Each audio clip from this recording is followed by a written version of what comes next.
Now, jot down these 5 key ideas. Here's number 1. Work on your personal philosophy. The first thing you start changing is what? Your philosophy. You start changing your mind. You start changing how you think. You start picking up new ideas and information. Gather new knowledge. Make better decisions about what's valuable. And I'm telling you, if you'll do that, your whole life will change. Your health will change. Your relationship with your family will change. Your ability to cope with challenges and problems will change. I'm telling you, income, promotions, all of it will change. If you will change, it'll all change. If you won't change, it isn't going to change. You can keep your fingers crossed if you want to and hope they'll straighten it out. You can wish for the wind not to blow quite as severe, but I'm telling you, wishing for the wind to change in your favor, we call naive at best. Don't do this any longer. Wish for a better wind. The key is to wish for the wisdom to set a better sail. Utilize whatever wind that blows to take you wherever you want to go. That is the philosophy I picked up at age 25, and it revolutionized my whole life. My mentor said, Mr. Owen, you've been working 6 years. How are you doing? I said, not very well. He said, I suggest you not do that anymore. He said, couldn't we go over the last 6 years and find out where your errors in judgment were? And couldn't we correct those and invest that correction in the next 6 years? I said, I guess we could. That's how I went from pennies to fortunes. Incredible. Only humans can do this. See, if you were a tree, you'd be stuck. Right? If you used up all the nourishment around you, couldn't move, then you would die. But that's not true. So, however much you want to change, that's up to you. But see, if there's a class and you don't take it, and a skill and you don't learn it, and a discipline and you don't try it, and if there's a possibility and you don't explore it, then who are we going to blame? Nobody but yourself. You know, we put some of the valuable things on the high shelf, so you can't get to them until you qualify. If you want the things on the higher shelf, you've got to stand on the books you read. Every book you read, you get to stand a little higher so you can get the things on the higher shelf. Become a good reader. All of the successful people I know and work with around the world, they're all good readers. Curiosity drives them to read. They got to know. They just read. Did you know there's books on how to be stronger, more decisive, be a speaker, be a leader, have a better effect on other people, develop your personality? Did you know there's books on that? And people don't read them? How would you explain that? And they can read. Did you know that hundreds of successful people have written their stories in books and they wrote down how they did it and people don't read it? How would you explain that? The guy's busy, I guess. You know, you get tied up. The guy says, well, yeah, you work where I work, but the time you struggle home, it's late. You got to eat a bite of supper, watch a little TV, get to bed. You can't sit up half the night reading. And the guy's behind on his car payment. Good worker, hard worker, sincere. But you got to be better than sincere and work hard. Otherwise, at the end of your life, you'll wind up cold, stony broke. You got to be better than a good worker. You got to be a good reader. Now, you don't have to read or listen to educational cassettes half the night. Although if you're broke, it's a good place to start. But here is all I ask, just 30 minutes a day. That's all. Stretch it to an hour if you can, but at least 30 minutes. Hear or read something challenging, something instructional, at least 30 minutes a day. And here's the next key. Every day. Don't miss. Miss a meal, but not your 30 minutes. Hey, you can get along without some meals, but you can't get along without some ideas, examples, and inspiration. And also remember to properly feed the mind. You must have good balance. Don't just read or listen to the easy stuff. You can't live on mental candy. Mr. Shoaff got me started on my library when I first met him. He said to me, become self-educated. Standard education will get you standard results. Check those numbers and see if that's what you want. And if it isn't, if you want something better than standard, you must become self-educated. Shoaff recommended a couple of books in particular to get me started. Now, I had a Bible, that's 66 books, so that was a pretty good start. But the first book Mr. Shoaff told me to get was the book Think and Grow Rich by Napoleon Hill. If you don't already have it, It's a great one to add to your library. I read it several dozen times. Shoaff said repetition is the mother of skill. And if you could have seen my bank account at the time, you would have known I needed lots of that kind of repetition. Some of the ideas in that book made major changes in my life. As I look back now, the book was worth thousands, and I bought it for pennies. I learned a very valuable lesson. There can be a great deal of difference between cost and value. Before I met Mr. Shoaff, I used to ask, how much does it cost? After I met him, however, I soon learned to ask, how much is it worth? I started basing my life on worth instead of cost, and everything changed. Here's the next one, attitude. Attitude. It is our attitude toward life which will determine life's attitude toward us. Now let's talk about the attitudes of people who are successful. Successful people come in all shapes and sizes and in widely varying degrees of intelligence, background, and so on. But they all have one thing in common. They expect more good out of life than bad. They expect to succeed more than they fail. If you want something worthwhile, take the attitude that there are a lot more reasons why you can have it than there are that you cannot, and set out to earn it. Go after it, work at it, ask for it, and 9 times out of 10, you'll get it.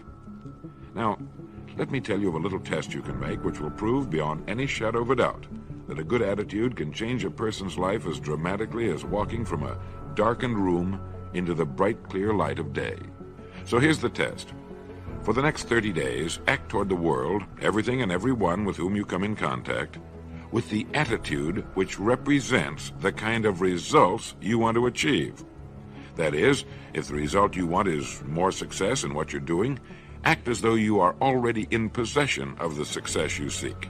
If you want others to treat you with admiration and respect, treat others with admiration and respect first.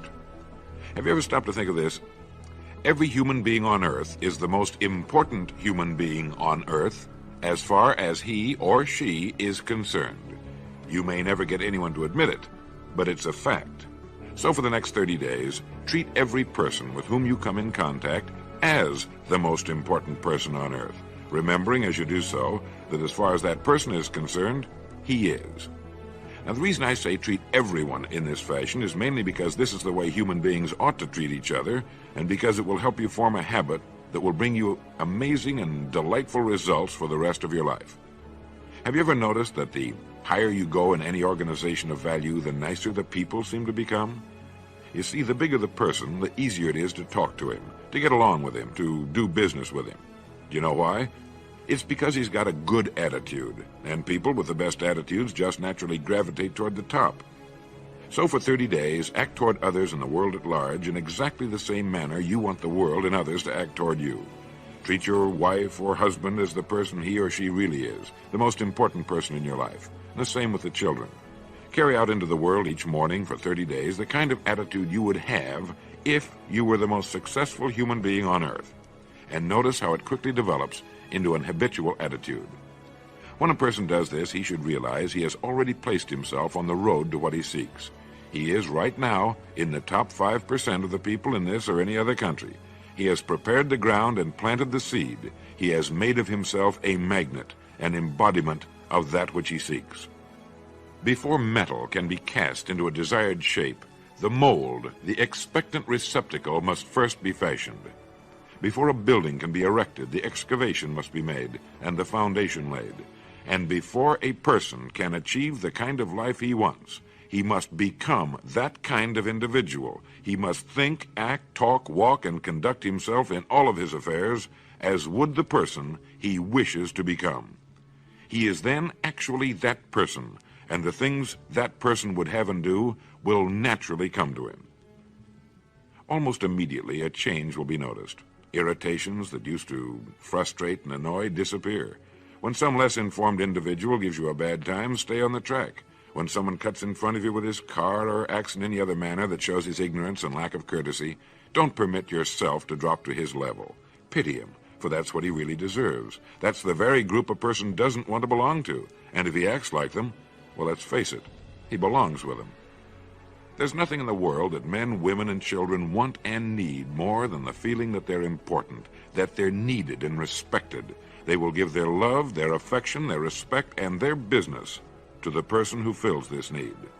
So the magic word is attitude. And in summing up, a few points to keep in mind. 1.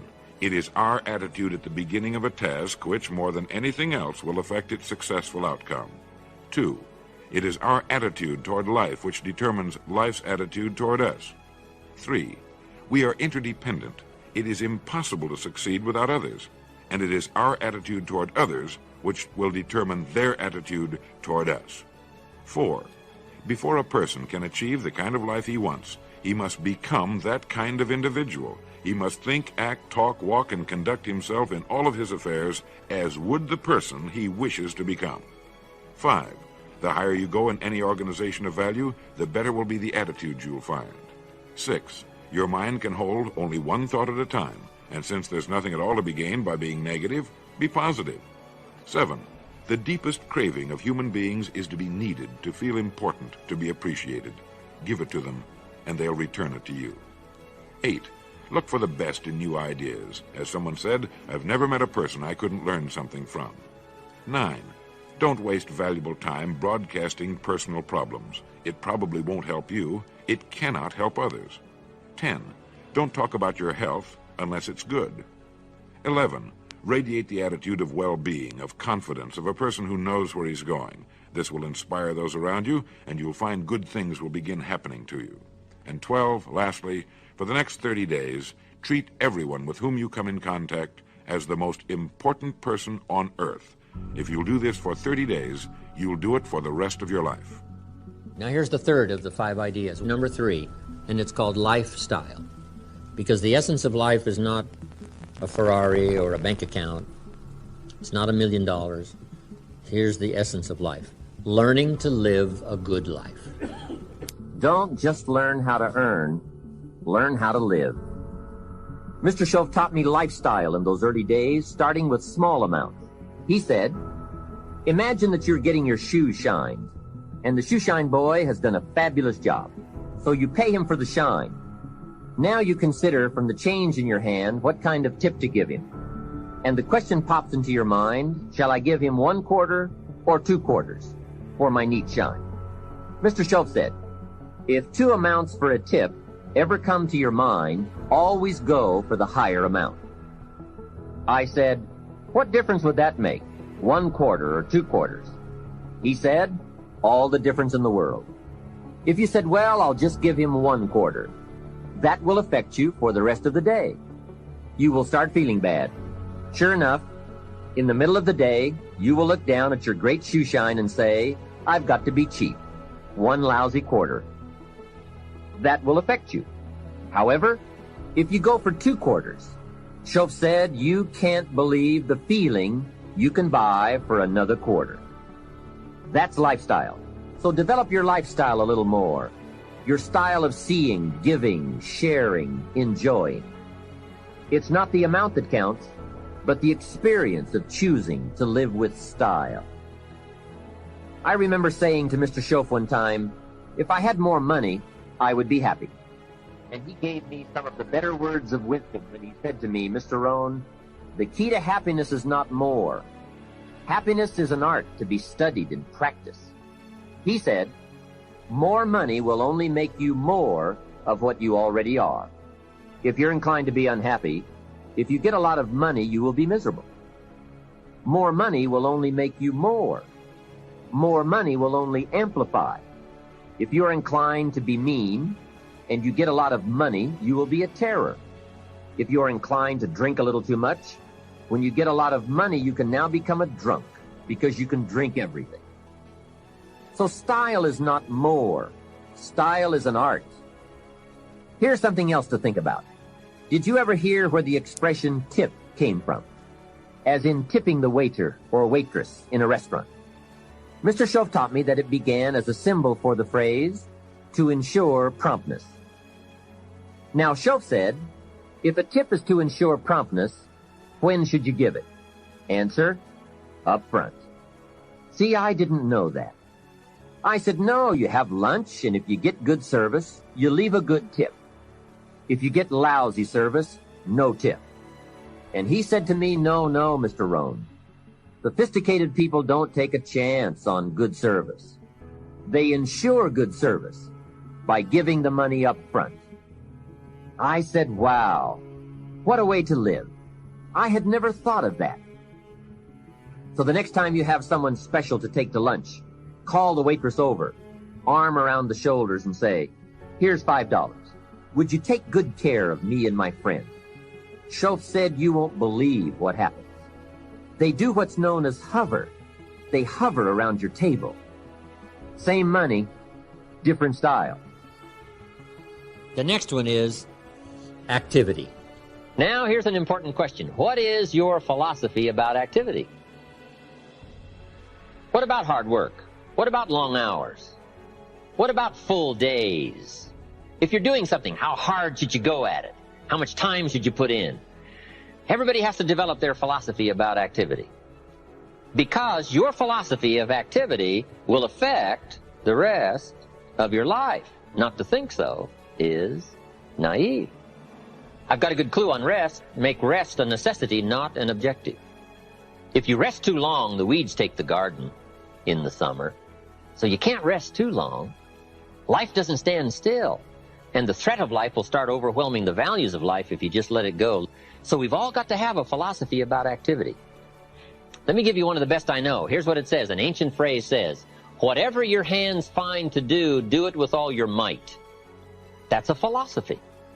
You say, well, I'm getting by with half my might. Well, okay, but you've got to decide on your own personal philosophy of activity. Now, this philosophy says, do it with all your might. Do you think there's any value or virtue in that? Well, I don't know. You've got to decide. You've got to weigh this out, right? You've got to evaluate it for yourself and put it on your own mental scales, and you've got to come up with your own answers. How hard should you work? I'm teaching kids now the ant philosophy. The ant philosophy. An ancient story says everybody should study ants, especially lazy people. The ant philosophy. Let me give it to you. It's very brief. Number one, ants never quit. Good philosophy. If they're headed somewhere, you try to stop them, they'll look for another way. They'll climb over, they'll climb under, they'll climb around, they keep looking for another way. What a neat philosophy. Never quit looking for a way to get where you're supposed to go. Number two, ants think winter all summer. That's an important philosophy. You can't be so naive as to think summer all summer. You say, well, isn't it nice? You can't think nice when it's nice. We will call you naive. In the summer, you got to think storm. You got to think rock. You can't think sand and sun. Number three, ants think summer all winter. That's so important. I'm sure all winter long ants say, this won't last long, we'll soon be out of here. What a neat philosophy, what a neat attitude. This won't last long, we'll soon be out of here. First warm day, the ants are out. First warm day, they're out. They can't wait to get out. What a neat philosophy, can't wait to get at it.